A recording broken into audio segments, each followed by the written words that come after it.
Dans cette vidéo, il est question du Carnaval des animaux de Camille Saint-Saëns.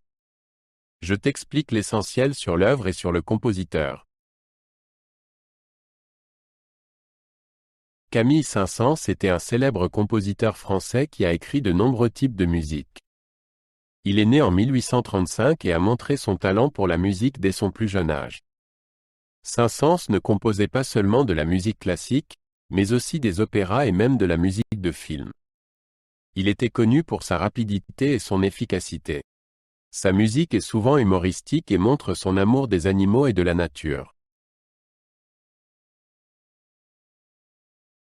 Le Carnaval des animaux est une œuvre musicale que Saint-Saëns a composée en 1886. Il l'a écrite pour une fête privée et n'a d'abord pas voulu la publier. La pièce se compose de 14 parties représentant différents animaux. Chaque partie utilise différents instruments pour imiter musicalement les animaux. Saint-Saëns montre dans cette œuvre son humour et sa capacité à peindre des images avec de la musique. Dans Le Carnaval des animaux, il y a 14 mouvements, et chacun décrit un animal différent. Par exemple, le cygne représente l'élégance et la beauté d'un cygne, et la musique est très douce et fluide. Les éléphants, en revanche, sont représentés par une musique grave et lourde, qui semble amusante.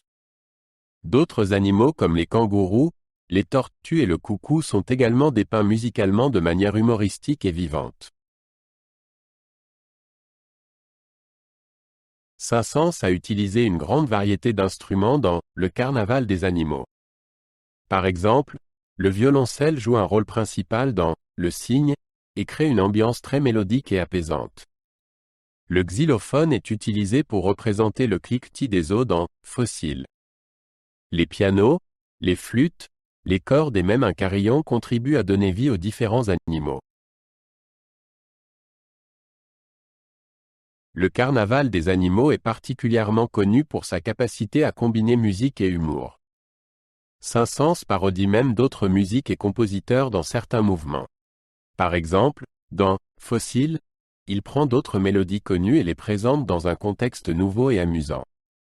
Cette approche humoristique rend le morceau particulièrement populaire auprès des jeunes auditeurs. Le Carnaval des animaux est souvent utilisé dans l'enseignement de la musique pour faire découvrir aux enfants la diversité des instruments et les bases de la musique. Chaque animal est représenté par différents instruments et techniques musicales, ce qui aide les enfants à distinguer les timbres. Les enseignants utilisent volontiers cette œuvre pour stimuler la créativité et la compréhension musicale chez les élèves. Bien que Saint-Saëns n'ait pas voulu publier la pièce à l'origine, Le Carnaval des animaux est devenu très populaire après sa mort. C'est l'une des œuvres les plus connues de Saint-Saëns et elle est jouée par des orchestres dans le monde entier.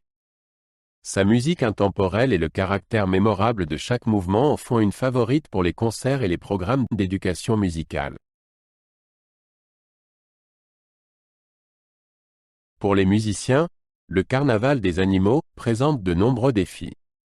Chaque mouvement exige un haut niveau de précision et d'expression pour représenter les animaux en musique. Par exemple, dans Aquarium, les pianistes doivent jouer très vite et très légèrement afin de recréer la sensation de l'eau. Dans Le cygne, les violoncellistes doivent jouer avec beaucoup d'émotion et de contrôle pour montrer la beauté du cygne. Le Carnaval des animaux reste une œuvre importante dans la musique classique. Elle montre comment la musique peut raconter des histoires et peindre des images sans utiliser un seul mot. Cette pièce inspire les musiciens comme les auditeurs à explorer le monde des animaux et de la nature à travers le langage de la musique.